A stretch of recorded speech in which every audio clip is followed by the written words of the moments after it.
Hi guys, you're welcome back to my YouTube channel. If this is your first time on my YouTube space, this is me saying thank you so much for deciding to come and watch my video, and I hope that you subscribe so that you can be part of my online family on here. And when you have the time, binge watch my videos from before till this point. Thank you so much, it means the world to me. And for those who constantly watch and share and subscribe, and who have subscribed and engage and do a whole lot on my videos, you already know that you have a very special spot in my heart. Thank you so much, I am deeply grateful.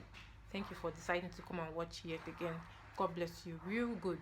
So today I'm here to talk about a very important, interesting, and enlightening topic that I think will be of interest to you all. It's something that I shared already on my Insta story, but the reason I'm doing a video is because I put up a poll and I asked if you wanted me to write it down, or if you wanted me to do a video about that subject, which by now you already know from the title. And then I got 50-50, like 50% wanted me to write and 50% wanted me to do a video. And some people also went ahead to share several reasons why they would prefer that I write, or why I should do a video. So this is me fulfilling the video part to this subject. I'm sure that by now you would have seen a test either rolling here or that I put out there apologizing for the noise that you can hear. Right now they are currently drilling something in the next compound, so that's the noise that you can hear from over there. So please, I'm sorry for that, I apologize. So on to the subject for today.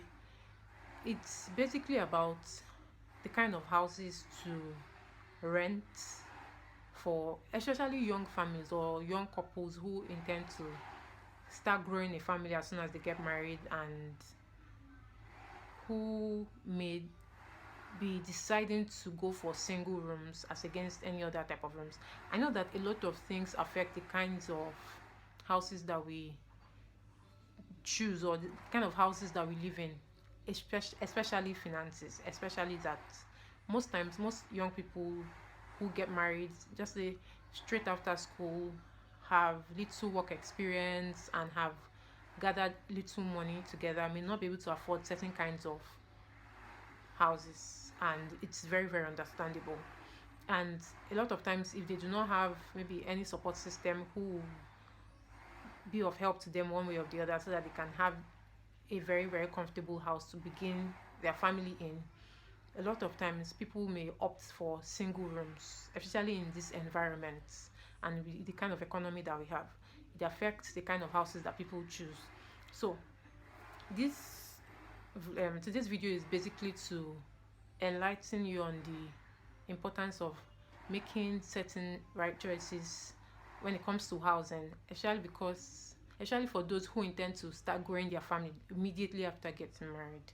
And this is because when you go for single rooms and then you eventually start having children, and because hopefully people hope that as time goes by, that things will change financially, and their lot will change, and God can help them and increase their costs, and they can move to bigger houses to accommodate the children that are coming in. But in some cases this may not always be the situation. So this video is basically to let you know that if you plan to get married, a lot of times people may assume that the money that they have for just a single room is all that they can afford. But the truth is, there are certain places where you can get, with the same money you use for single rooms, you can get houses that are just, let's say, a room and parlor, so that you have two different places. And the thing is, this subject is, I think I haven't seen any video on this subject on YouTube. I'm not sure if I've checked, but I just imagine that I've not seen this subject discussed on YouTube before. But I should check later on, and then I'll write it here if I've seen some people do anything about it. But I can't even remember why this even came up in the first place.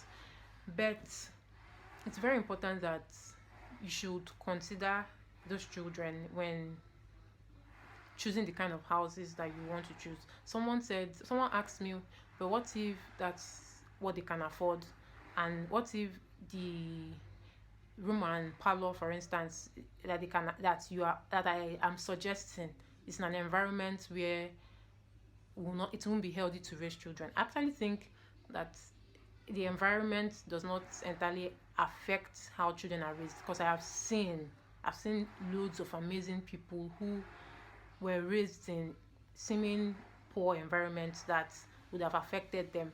And some people have been raised in very, very fine environments, and life happened, and they are not what you expect that they should be like. Do you get? So it's not necessarily the environment, but it's better.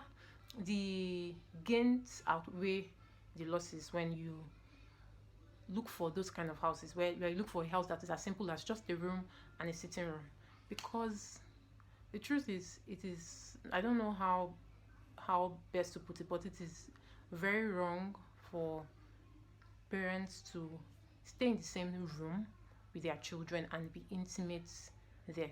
And by intimate, somebody was asking me also if it's okay for parents to hug and peck and kiss in front of their children.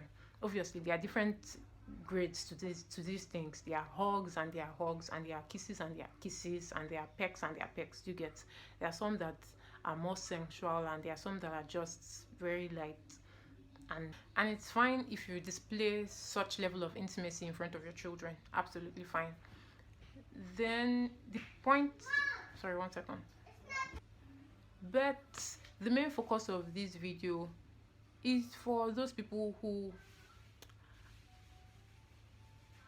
I don't know, I just feel empathy towards those who can't, by all means, afford to have a room and a parlor while raising children, like how they will all stay in that same place together. It's really, really heartbreaking, truth be told.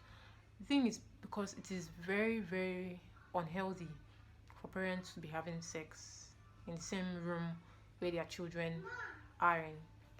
Sorry, 1 second.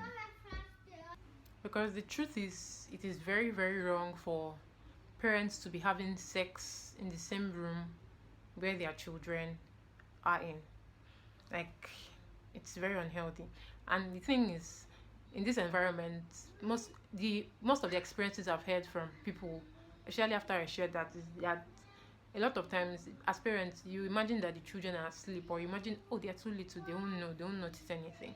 But there's how much you can, especially when you're in that experience, when you are in the act, when you're having sex, there's how much you can control. Sorry, that's my daughter.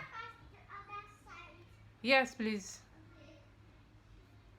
So you can't stifle your mourns for so long. You can't. The thing is, even if in the beginning they are really deeply asleep, there will come a time where they begin to notice that every night something is always happening in this room, and then their body will wake them up around that period of time. And you being oblivious of what's happening, your children are first hand watching you have sex, which shouldn't be. Do you get? Especially because in reality of things, you try to protect their innocence. You don't want them to get exposed to such acts as early as that, and then right under your nose that is happening, and you want, by all means, to be able to protect them from such. So the best thing to do is that even before they start coming, prior to anything, as much as possible, choose your houses in the view of having them in mind. Like, consider them, have them, even if it's a room and a sitting room, and at night or whenever it is that you're having sex, and they are, even if it's a room and a parlor, you know that, okay, because even at that, you don't have a personal room to yourselves, you have to time it, you have to wait till they are asleep. Regardless, you know that whenever they are asleep in the room, you can go to the living room and do the do over there. Do you understand? So that's basically it. That's basically what I thought to share on this. Yes? All right. Sorry. Also, aside from that, lest I forget, so I don't forget this very important point. It can affect your level of intimacy, truth be told. Because at some point, sex will just become like a chore. You it just becomes, and then your living space just becomes like a shelter where you all have to go and survive in because you don't have a choice and things like that. And psychologically very, very unhealthy for you, for your partner, and for your children. So as much as possible. And then like I mentioned in sorry please and like I mentioned in my last online class, it's not, I'm not saying that you should start living in a big house. I don't live in a big house at the moment. Do you understand? I live in a small space. So I'm not saying you should, like, by all means, when you have to start your lives together, you must start out living in a very big house and things like that. No, far from it. But however the space may be, first we're already ruling out that you shouldn't start with a single room.